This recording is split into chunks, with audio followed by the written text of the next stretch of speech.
Herzlich willkommen zu einem neuen Video. Heute ist der 15. November und wir haben uns jetzt noch entschlossen, ja, so langsam mal das Boot aus dem Wasser zu holen. Also heute auf jeden Fall ein spannender Tag. Wir wollen das erste Mal mit dem Boot kranen, haben wir noch nie gemacht vorher, und dann muss eingewintert werden, in die Halle gefahren werden und so weiter. Neben mir sitzt auch der Olli, der will aber noch nicht gefilmt werden, ist noch zu früh.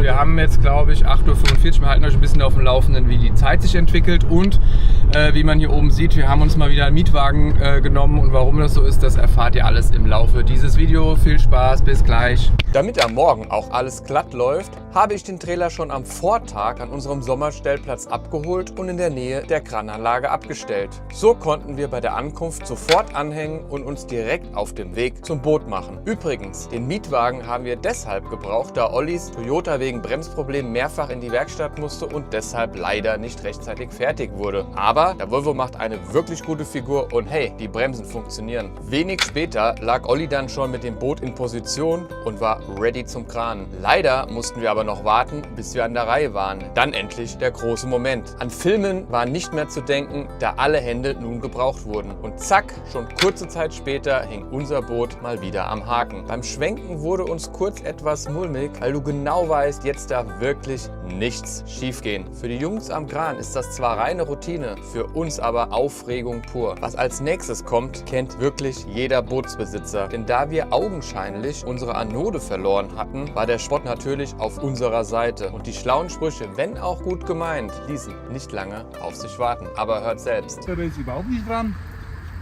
Ne, da gibt es keine untere. Doch. Das ist ja der Alpha One. Die da? Da gibt es Gewinde, da gibt es Anode unter. Ah, okay. Da gibt es auch zwei. Ich habe nur die da, die habe ich gemacht. Da hinten Die da habe ich gemacht und die hat nicht gehalten anscheinend. Ja, die hier fällt auch. Die untere. Ah. Und die hinter dem Propeller ist auch noch eine. Naja, gut, okay. Wir lernen. Ja? Nee. Alpha One Generation 1. Ja. Aber weil da hinten noch eine Tennis macht. Hinter Propeller. Hinterm Propeller. Hinter Propeller sitzt eine. Ich denke es noch beim Volvo. Nee. Hinter dem Propeller ist eine. Also ich hatte. Ah, ja. Na gut. Also die sollte auf jeden Fall, zumindest mal die da hätte noch da sein sollen. Da sind zwei Gewinde. Da und da wird auch Anode. Ah, weil die habe ich noch in der Packung, war die drin. Ich wusste nicht, dass sie rankommt. Ja, die wäre wahrscheinlich jetzt auch abgefallen. Ja, gut. So ist das eben. Wer den Schaden hat, muss für den Spott nicht sorgen. Und so wurde das Boot weiter millimetergenau auf unserem Trailer abgesetzt. Und wer jetzt wissen will, was so ein Kran eigentlich kostet, hier sind die Preise.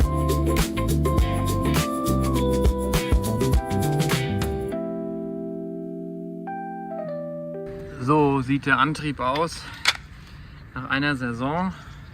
Neue Schraube. Ist auch hier alles schon ein bisschen weg. Leider haben wir, wie wir eben festgestellt haben, die Anode verloren. Hier unten kann man wohl doch noch eine montieren. Haben wir auch gesagt bekommen. Aber wie man sieht, schon ganz schön mitgenommen der Antrieb. Bin ich mal gespannt, ob wir das alles so wieder einigermaßen sauber bekommen. So, und jetzt fest. Und dann geht's zum Schrubben. Er schrubbt sein Boot von Bug bis Heck. Das ist Olli, denn er mag kein Dreck. Von früh bis spät wird hier poliert. Jede Macke strengstens inspiziert. Sein Boot glänzt daher echt krass hart. Aber das ist der Style, den er so mag. Das Boot, der strahlt, so sauber, so fein. Kein Kleber, keine Reste, so muss das sein. Die Nachbarn jubeln und rufen im Takt. Olli, der Meister, der hat's echt gepackt. Er schrubbt sein Boot von Bug bis Heck. Das ist Olli, denn er mag kein Dreck. Etliche Waschmünzen später war das Boot dann blitzblank sauber und es ging auf direktem Weg zu unserem nächsten Stopp, und zwar vor Ollis Haus. Hier konnten wir in Ruhe die Einwinterung durchführen, da wir hier Zugang zu Strom und Wasser hatten. Erster Schritt, die Frostschutzmischung anmischen. Dann den Motor wie gewohnt warm laufen lassen, damit der gesamte Kühlkreislauf offen ist. Die eigentliche Einwinterung haben wir genau wie im letzten Jahr wieder mit einer Bohrmaschine kleinen Wasserpumpe durchgeführt. Diese wird direkt an dem Kanister mit dem Frostschutzmittel angeschlossen und pumpt somit das Frostschutzmittel direkt in den Antrieb. Wenn dich das im Detail interessiert, schau dir einfach dieses Video ab Minute 5 an. Den Link dazu findest du auch in der Videobeschreibung. Danach haben wir die Antriebsbatterie ausgebaut und bei Olli zwischengelagert. Dann schnell eine Kleinigkeit gegessen und frisch gestärkt ging es zu unserem nächsten Stop, unserem Winterstellplatz auf dem Bauernhof. Dank des Volvos mit Hybridantrieb stand das Boot auch ruckzuck in der Halle, wo es jetzt neben ein paar Wohnmobilen den Winter überdauern wird. Als nächstes haben wir den Frischwassertank geleert, wie gewohnt über das Waschbecken sowie über die Heckdusche, damit auch die Leitungen frei von Wasser sind. Dann noch etwas Korrosionsspray in den Vergaser. Das haben wir zwar im letzten Jahr nicht gemacht, aber hey, schaden kann es nichts. Zum Schluss noch die zweite Batterie, also die Bordbatterie, ausgebaut. Die letzten Krümel von Boot geschnipst. Fertig. Unser letzter Stop hieß dann Autovermietung, wo wir unseren Volvo leider abgeben mussten. Zurück im eigenen kleinen E-Auto war es dann Zeit für unser Fazit. Witzig die Scheiße ist. Ja, halte mich drauf. Ja, ein aufregender Tag liegt hinter uns und ich würde sagen, es hat alles eigentlich hervorragend geklappt. Wieso eigentlich? Uneigentlich hat alles hervorragend geklappt. Das hat hervorragend. Es hat wirklich hervorragend geklappt. Bis auf ein bisschen Regen hat sowohl die Granung gut funktioniert und das Einwintern hat hoffentlich auch gut funktioniert. Das sehen wir im nächsten Stellplatz hat gut funktioniert. Mietwagen hat hervorragend funktioniert.